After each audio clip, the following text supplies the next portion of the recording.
his bicep and rotator cuff was torn. So he got a big thing. And so he's been home.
That's so perfect. That's awesome. It is so. Okay, so your turn.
Good afternoon. Welcome to the Unitarian Universalist Church of Chattanooga, I'm sorry. You can tell I'm an interim. Buffalo. Oh my goodness. We're here this afternoon to remember a beautiful human being, Sylvia Kleindinst, and a life well lived.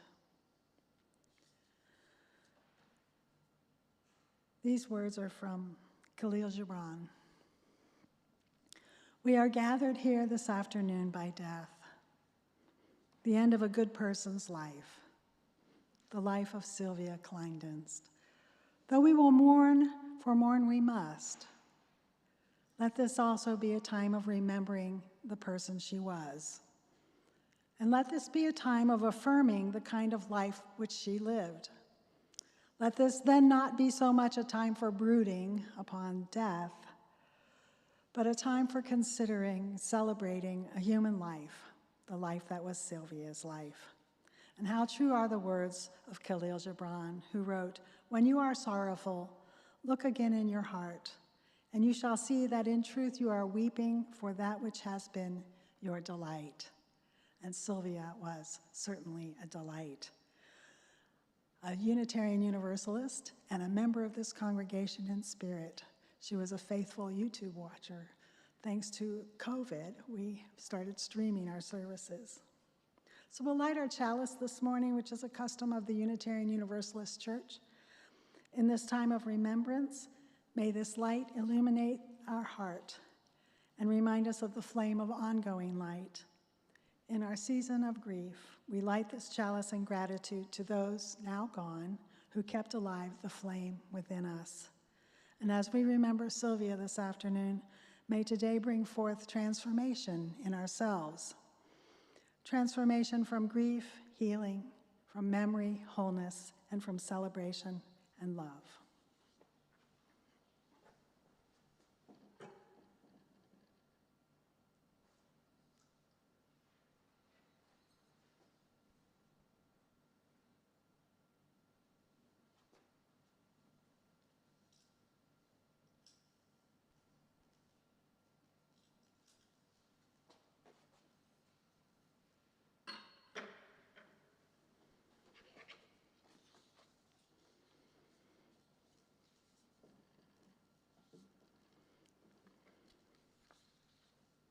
Out of the stars in their flight, out of dust of eternity, here have we come.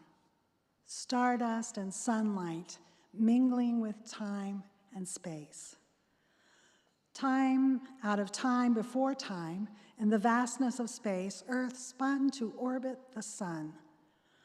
Earth with the thunder of mountains newborn, the boiling of the seas, Earth warmed by the sun, lit by sunlight. This is our home. Out of the stars we have come. Mystery hidden in mystery, back through all time. Mystery rising from rocks in the storm and sea. Out of the stars rising from rocks and the sea, kindled by sunlight, on earth arose life. Ponder this thing in your heart. Ponder with awe. Out of the sea to land, out of the shallows came ferns, out of the sea to land, up from the darkness to light, rising to walk and to fly. Out of the sea trembled life. Ponder this thing in your heart. Eyes to behold, throats to sing, mates to love, life from the sea, warmed by the sun, washed by the rain, life from within, giving birth, rose to love. This is the wonder of time. This is the marvel of space. Out of the stars swung the earth, life upon life, earth rose to love. And this is the marvel of humanity, rising to see and to know. Out of your heart, cry wonder. Sing that we live. And so now, as a faithful Unitarian Universalist, Sylvia loved this hymn. Please rise in body or spirit and join me in singing the hymn, "When Your Heart is in a Holy Place." It's in the Teal hymnal.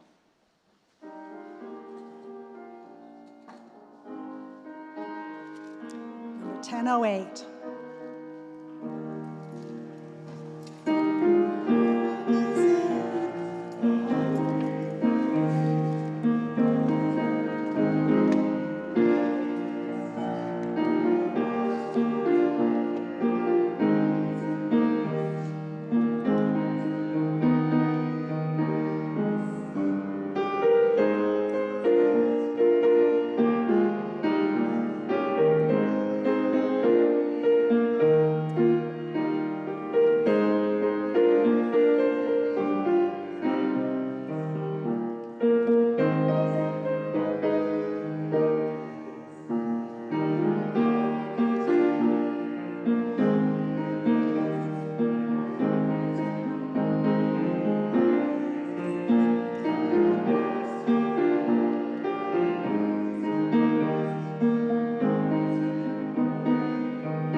Now Valerie will be coming up and telling you a little more.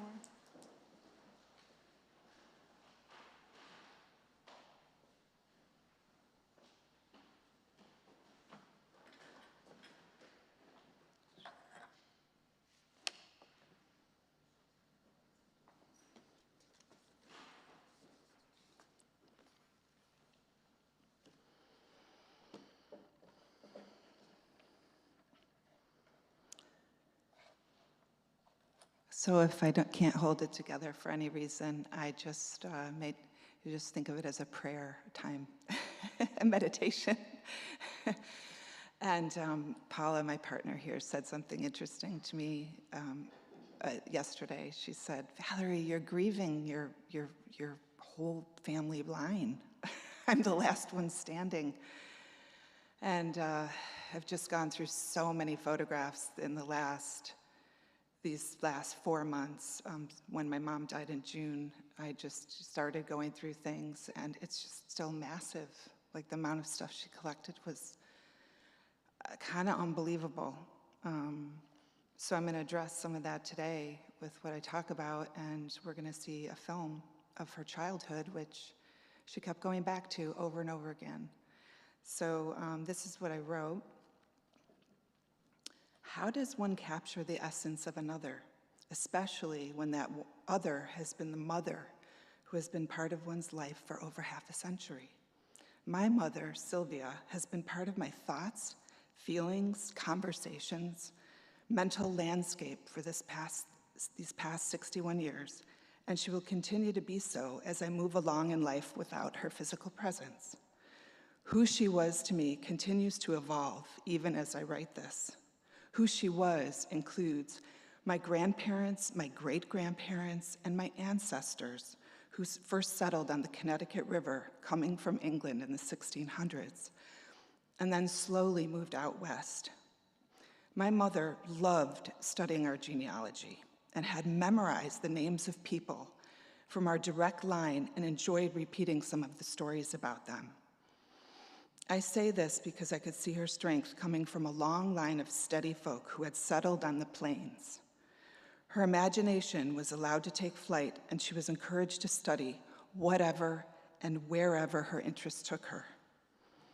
From what I can see, the emphasis was not on perfection, but on the enjoyment of the activities she pursued. She continually experimented with a multitude of art forms throughout her life and took enormous pleasure in each phase.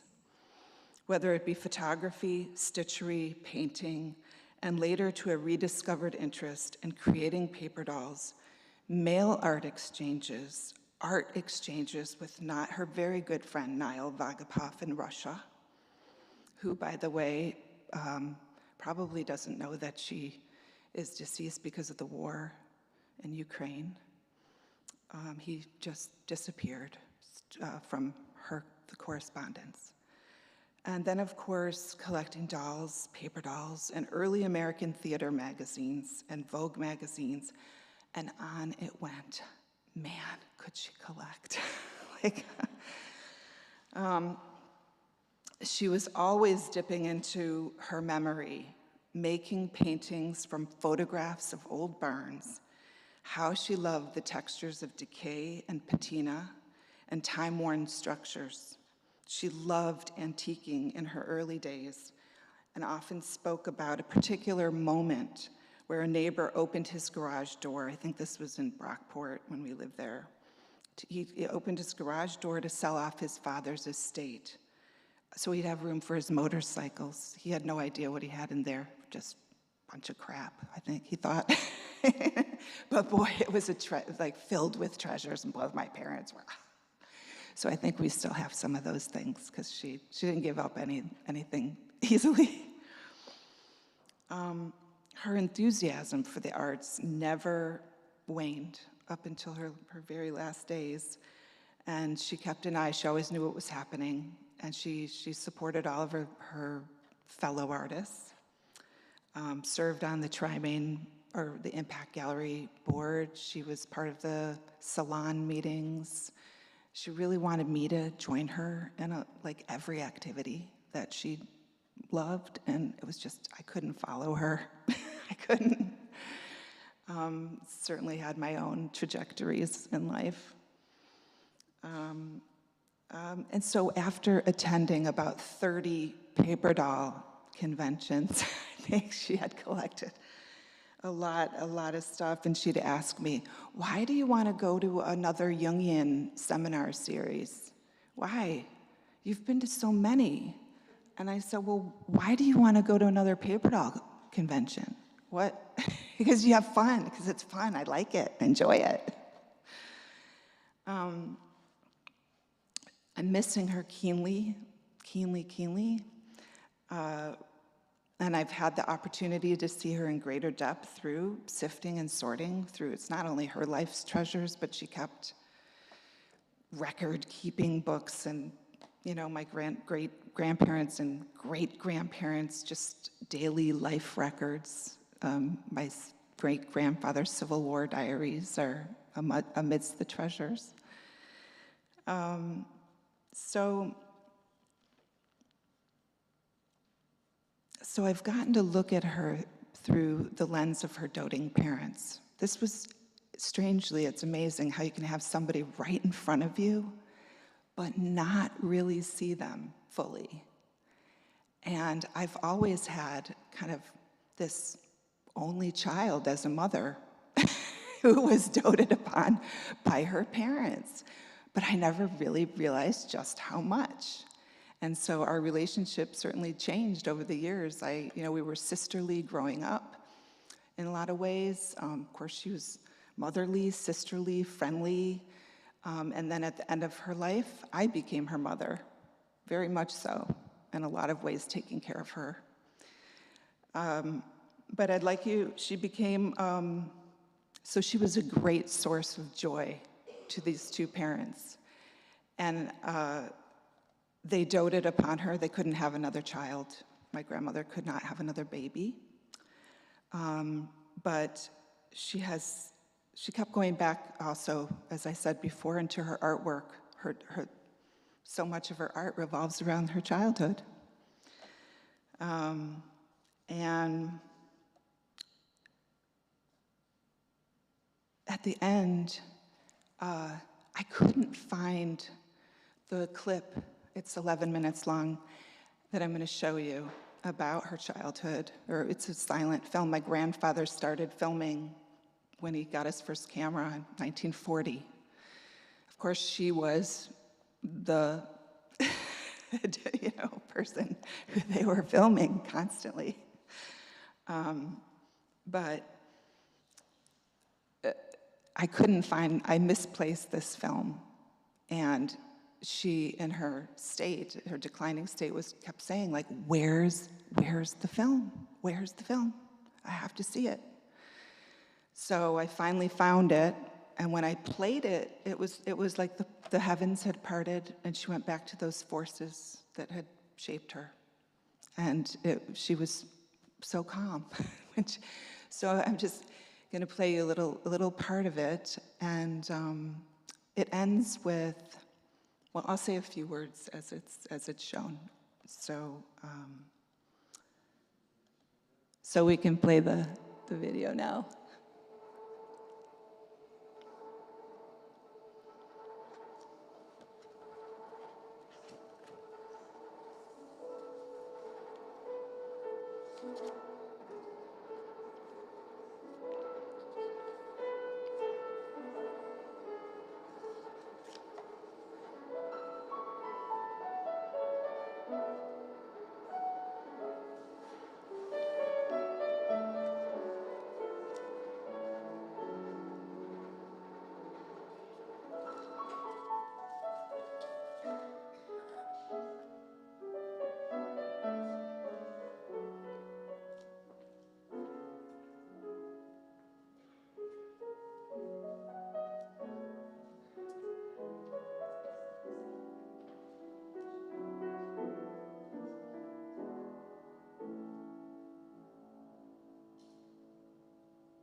This was my grandmother's rose garden. She was so proud of it.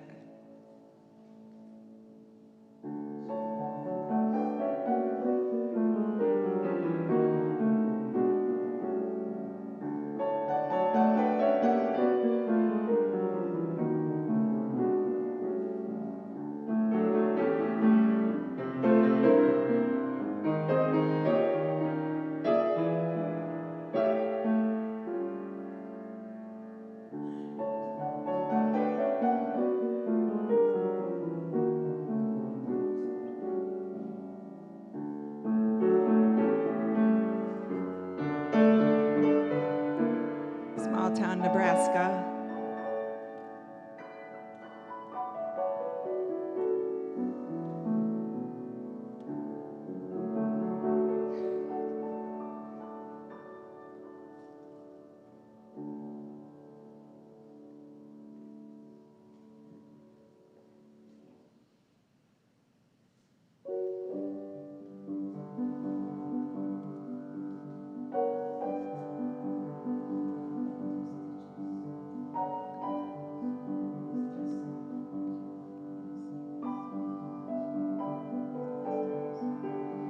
These were women that my grandmother ran a boarding house with 5 school teachers. And so I think they're part of this here.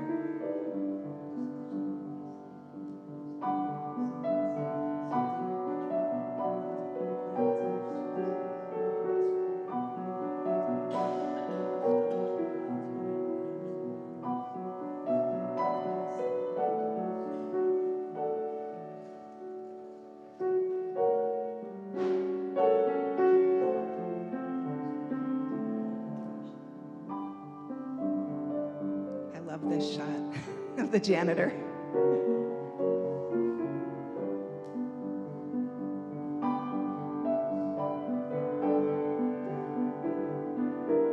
These are the school teachers.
I'm indulging my own memory here because I really want you to see a particular clip coming down.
Okay, this is my great-grandfather delivering mail in rural Nebraska. And this is what I really wanted you to see this. I find it amazing every time I watch this. I just find it exquisitely beautiful. He was a really important person in Sylvia's life. Constantly made games for the children in the neighborhood, and just find this amazing. Incredible.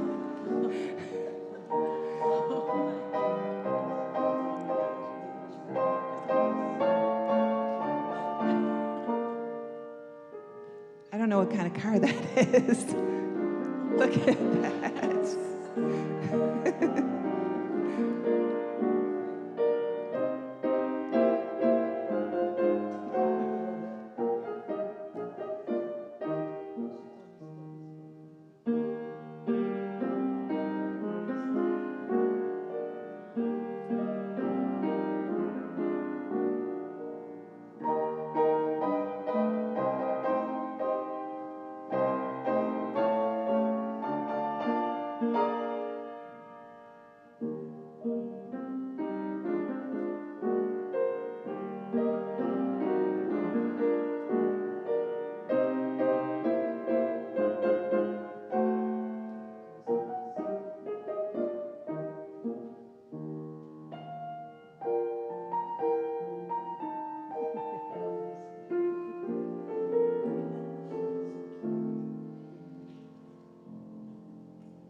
Thanks for watching.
Thank you so much. I guess she loved that song, and I didn't know it. I had never heard it before.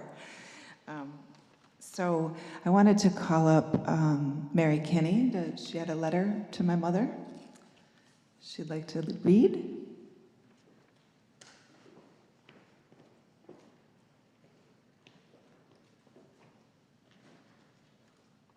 don't think I can compete with that song, but.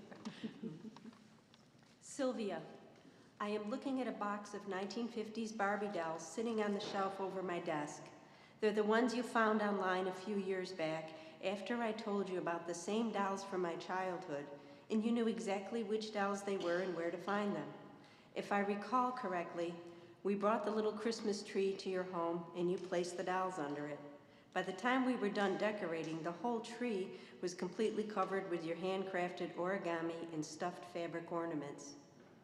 We kept all of the ornaments you made us over the years, not to mention photos of long lines of children lining up at the Niagara Power Vista to learn how to fold and cut thick wallpaper into gingerbread houses, or learn some way to draw or paint. They didn't know you were a bona fide art teacher, though it must have seemed obvious to their parents since you captured their attention so quickly. You made the UHAA a better art group. If you were here this evening, I would telephone and you would say, "Hi there," in the same tone, no matter what was going on or how you felt. Inevitably, the conversation would shift from food or fashion to drawing techniques. Lately, I've been stippling with thin pencils and ink, usually at the same time of day we might have chatted. I've discovered more of Edmund Dulac's paintings and some illustrations you suggested that I wish I could share with you. Larry mentioned the other day that it was right about this time of year that we all drove to Shawangunk Nature Preserve for an art-making weekend. The same weekend that Larry's father, Mary and Gordon, and a couple of stray mice met us at the cabin. That reminds me, you would enjoy reading his book, Gordon's book, and be happy to drive through this year's foliage. There's so much more red this season. It has been a few years since we went thrift shopping for art supplies and studio clothing. It's getting cold enough for me to wear those fat pants, in addition to long johns, at least around my studio. Knowing me must have given you an appreciation for how fat it is to be as short as I am. Nonetheless, we bought a cheesecake for your birthday, with cherries, like the one you used to put out for dessert and bring to every art reception. If that wasn't enough, your fail-proof beef stroganoff recipe is next on our list, even if it's me who's cooking. All of your recipes made it to the cookbook, including the one for ham balls. We miss getting together for dinner and watching your films. You were never the reason I fell asleep watching movies or riding in the car. Larry and I would love to thank you once more for your years of friendship. How fortunate we are to be included among your great number of beautiful friends. Our only regret is that we did not meet you and Valerie sooner. As Larry often says, love endures. Thank you.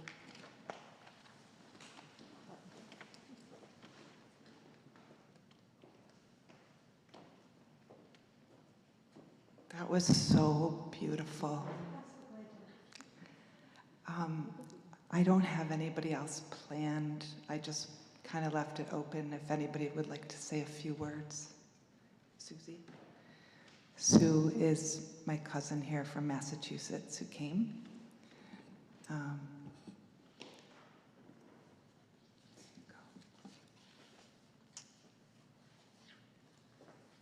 I originally came from New Hampshire, and when Sylvia and the kids would come to visit us, it was always so much fun because Sylvia would jump out of the car, easygoing as she was, but it was a long ride, almost 6, 7, 8 hours, depending on traffic. And we would always, they would come at Easter time and sometimes in the middle of the summer so we could all go to the ocean. And she would always have so much fun things to do. She was like an extra playmate. We would get out of the car and at the beach, and she would take us on this tour of the rocks. And we had to find nice, smooth, round rocks. She liked rocks, and we didn't know what was the plan. So when we got home, she would pull out her paints and her brushes and make those rocks into frogs and turtles and ladybugs. And she'd have us do it too, that did not remotely look anything like anything that Sylvia did. But it was always fun. She'd make sketches for us on the backs of envelopes. She would always have something to do with us, and it was just a joyful time. And when I think of Sylvia, I think of her beautiful, wide smile, and she was always so happy. And she would always talk in such a slow, easygoing way with a Nebraska accent, which I just thought was so cool because I got a New England accent. And I will miss her. I loved Sylvia, and I loved Valerie, and I'm glad that she has such a good group of friends here to fill her life. I love you, honey.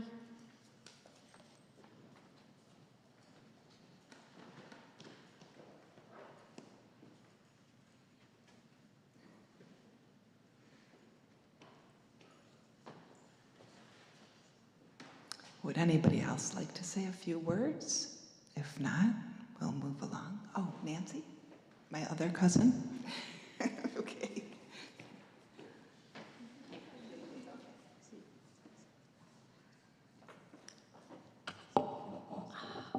Susie's my sister, and I come from New Hampshire. We drove here together a couple of days ago. And I just loved Aunt Sylvia also, and remember the way she spoke, the sound of her voice. I remember her as sweet and gentle, kind, adventurous, willing to try new things. I loved that about her. I came to visit, I think it was in 2011, and she lived in the neighborhood where Frank Lloyd Wright had built a home, and I was curious to see it, and she wanted to go too. I don't know if she'd been before, maybe, but we went together and had a wonderful time. And I remember, I was just sitting here remembering that I think she sat down for an interview about the Frank Lloyd Wright house, and I think it was going to be used to promote it. But it may still be around, I don't know. But I just had such a good time with her, just being with her and talking with her. And I remember that my parents, who traveled a lot around the country for different reasons, would stop in Nebraska and visit with her parents. I know they did that at least twice, maybe more, but they really loved Sylvia's mom and dad. And I know there were other times that I came and visited and just really enjoyed being with Sylvia and was amazed at her artistry and all her achievements. And I loved Sylvia and will miss her too. I'm so grateful to be here to support Valerie, who I also love. That's it.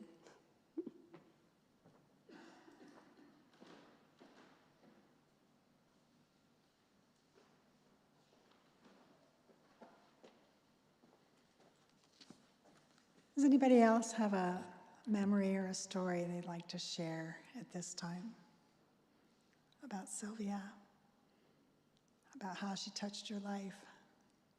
I'll say something. Okay, come on forward.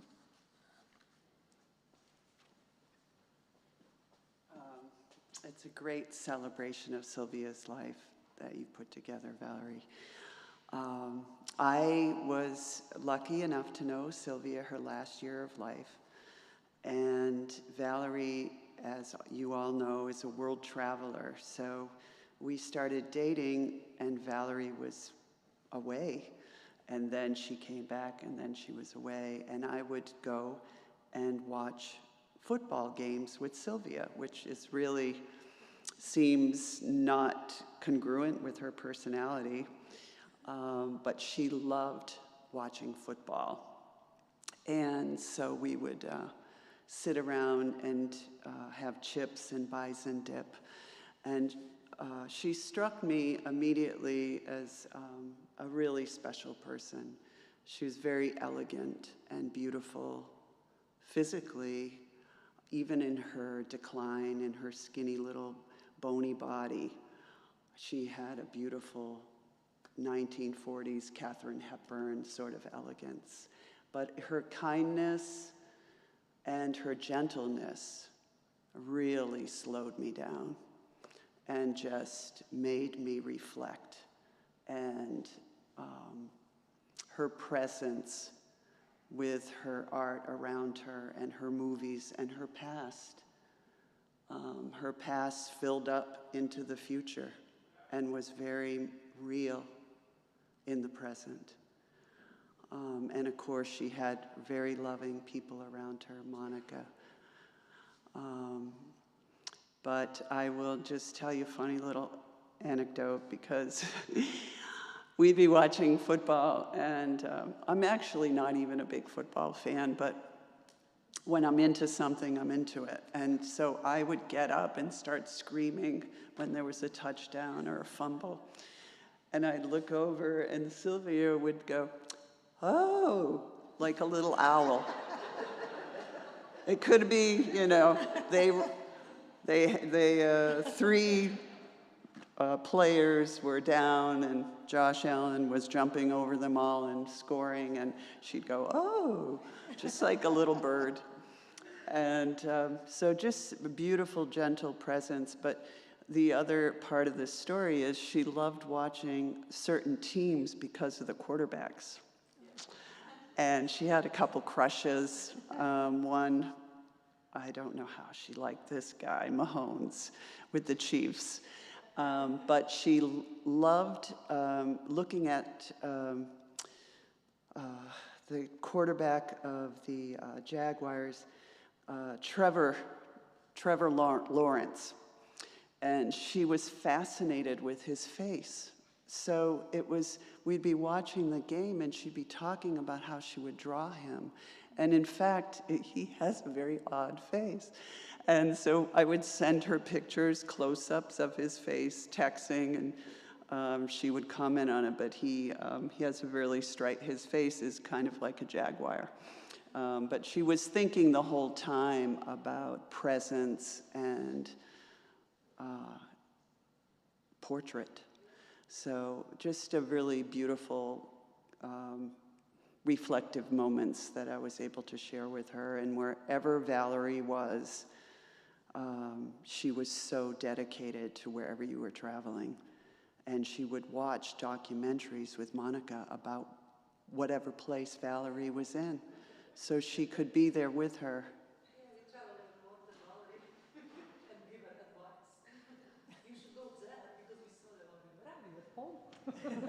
She was in Morocco or somewhere, remember? We sent her to some bazaar. Yeah, I have watched one of the shows with her when you were in New Mexico. Some guy driving a van through New Mexico. But so I'm very grateful that I was able to know your mom before she passed. And also I feel like it is a holy time when someone transitions, so I was able to be part of that beauty, and certainly your family, and coming here today, just really beautiful as well. So that's all. So if you think of any story or some memory that you'd like to share in the next few weeks or months, take time to just jot a note to Valerie, because it's time. It takes time and a lot of grief work to get through these days as you learn to navigate your life without somebody who's been there for so long and whom you love so dearly. So I think we have musical reflection, and then you'll do some closing words, Valerie. Okay? All right. Let's just enjoy.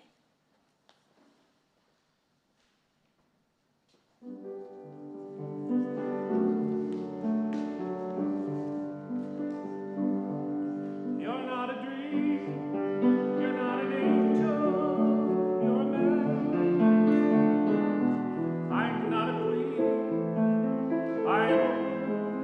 Take my hand, we'll make a space in the lives that we plan.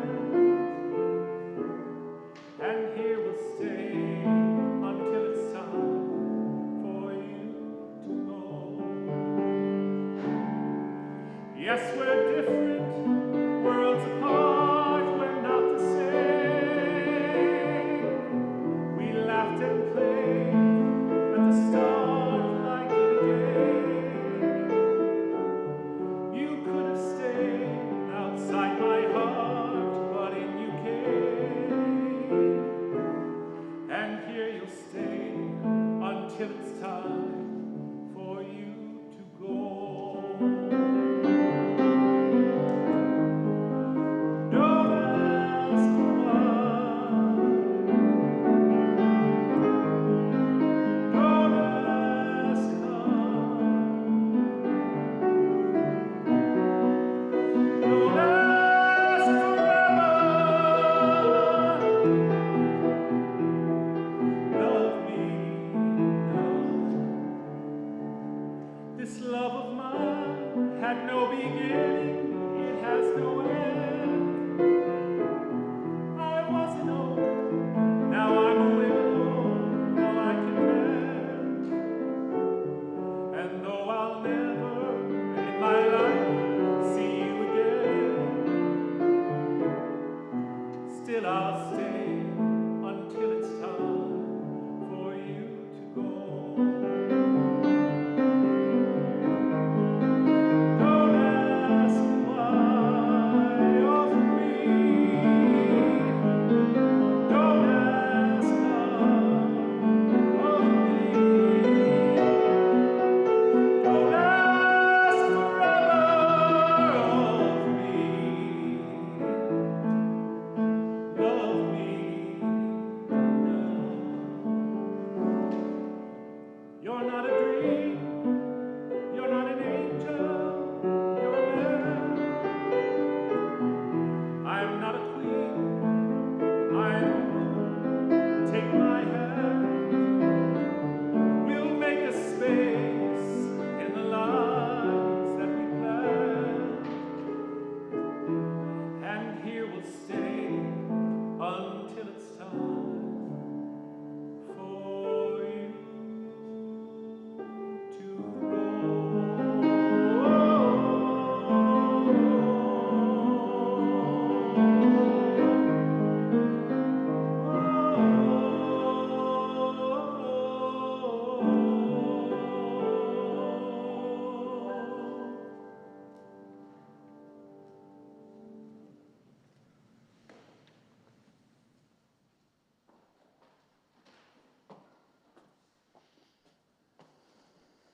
Okay, my heart is even fuller. She just loved Buffy St. Marie so much. And I remember just a couple, well, she was also very interested in Native American history and people and rights. And I think living in Nebraska, growing up in Nebraska, that was, there was a lot of that. There was a lot of influence there that she noted, and in Colorado as well, where she spent a lot of time. So that was, thank you so much, it was beautiful. So in closing, I just want to say the gifts that I'm going to take from my mother are many. I grew up always feeling loved and seen, and I didn't realize that was the case with a lot of people, that maybe they didn't. I just had no idea. My brothers and I were encouraged to follow our hearts. My brother Sean was able to make films, and she encouraged him. And my brother went into the Navy, my brother Dennis, and I took dance classes for 8 years, where she shuttled me there for 8 years. And she was always there, watching our routines evolve with a big smile on her face, and of course her camera. So she loved using us as her photographic subjects throughout our childhoods, and we were lucky to have such interesting films and pictures from our growing up years. A lot of people know that, my friends from that time. I'll take her kindness, her gentleness, but with a very fierce grounded presence underneath. Some people think they can take advantage of me, but they don't know. I got this fierceness in me. I know when I'm being taken advantage of. I just know that I come across as really, really a little bit maybe more naive than I am. I take her tolerance towards others and a deep curiosity of life, and I could go on and on about that, about her. And when I asked her at the very end of her life how she felt about dying, which is a subject that I really didn't broach very often with her. It's just such a huge subject in my life, and I've been interested in it for so long. And yet, here I had this person in front of me that was diminishing daily, and I had such trouble talking about it with her. But she said her overriding thought or feeling was curiosity about it, about dying. And I'm just going to go back in time for a minute. So it was 1997, and my mother was probably, I think, the first person in the United States who decided that the internet was very useful, and that it would be for the rest. So she just jumped on that. Technology, everything. She was curious. She had no fear of technology. And of course, some of our accommodations, she made all of our we inherited some money from my grandfather when he died, each of us. And so we took this epic journey to England, France, and Spain, and she made our reservations, most of them, and they were like up long staircases on like a mezzanine, weird place in some, corner of France where it was like, let me just say that they were interesting. There was no research at that time on accommodations, so no air conditioning and a heat wave, and anyway, on it went. And something about her characters also, every time we told the stories about this trip together when we were amongst friends, I'd say, God, that carjacking in Madrid, it was just the worst experience ever. And she would focus on the nutcracker that we saw, a couple nights later. She was just, forget about the carjacking kind of thing. So, what else? And lastly, I inherited a penchant for making notes on my life, which began with photo journals in 3rd grade as part of my mother's master's program in teaching at Buffalo State. My brothers and I, we all received little Kodak cameras, and we were encouraged to make notes on the technique, not only the techniques, but our feelings about each picture. And from there, I received diaries starting in 5th grade, and then on and on. Was encouraged to write. And I've noticed all over her apartment are notes on life. And at the end, they were on envelopes. She had every song she loved from WNED in the last, year. So I know what she was listening to. So on one of her notes, I found the phrase, relaxation is the key to everything. And I know that in my bones. I know it. So even today, I'm just thinking, I just relax. Just try to relax.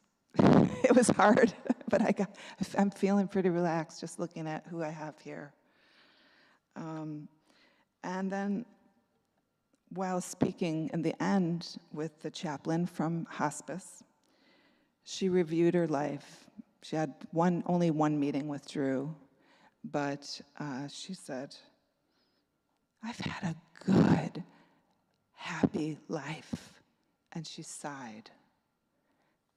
And I just thought, wow, that's just how I want to feel. How incredible, So that was a gift to me. I also want to thank Monica here, who was amazing. The last couple of years of her life, she was like a daughter to my mother. And on a personal note, my brother actually showed up in the last 10 days of my mother's life. He hadn't seen her for 4 years almost. And so she was happy to see him. He was doing his own thing, kind of checked out in some ways, definitely. And but she was so happy to see him. Here's my son. Thank you. Thank you for coming. He's not here today. May he be well wherever he is, Dennis. So that I'm going to end. I'm feeling really, I don't use this word very often, but I'm feeling very, very blessed. So thank you for coming. Thank you so much. Hope I haven't forgotten anything. I'm sure I've forgotten something.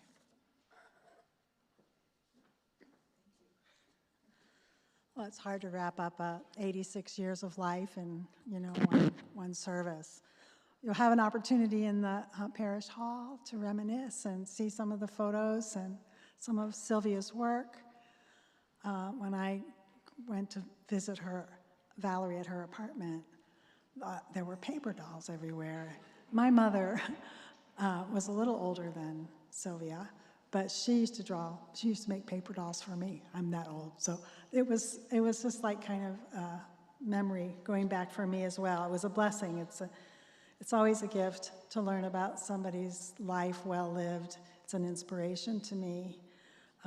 What I love about your mother was her curiosity and her absolute, it was like she lived her life with awe, always, every day, waking up every day and seeing what is possible and making it beautiful. So that's sort of who I want to be when I grow up. So, 86 years ago, first I want to extinguish the chalice, sorry. So we've come to share the loss we have felt in Sylvia's passing and some examples of the joy we carry from her life. This we have done, but before we extinguish the chalice, let us acknowledge that we cannot extinguish the love that we can carry forward into our lives.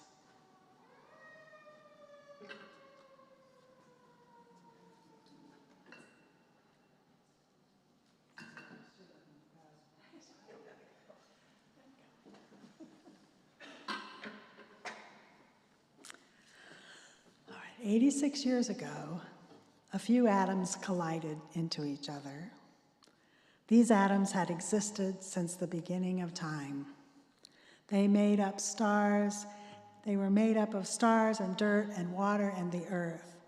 And when they met in 1937, they collided in such a way that they made Sylvia Kleindinst. Sylvia walked this earth.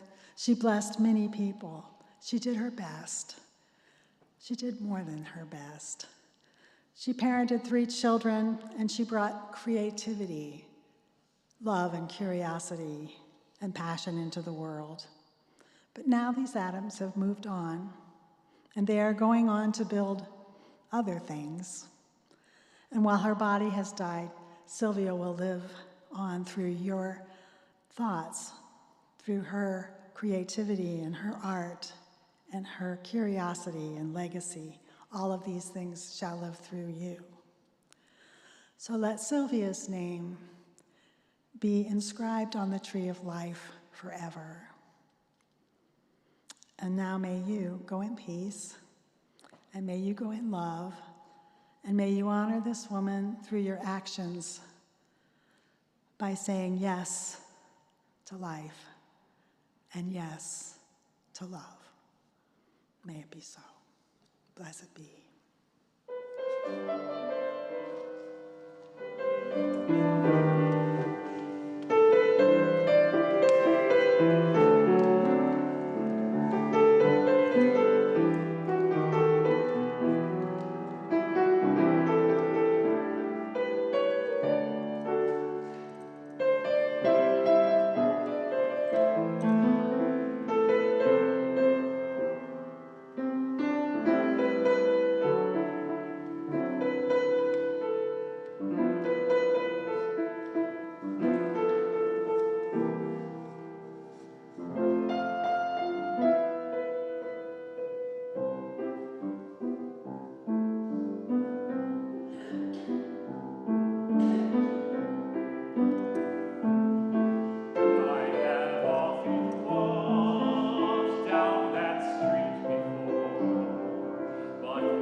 Please join us in the parish hall for a time of fellowship and memory.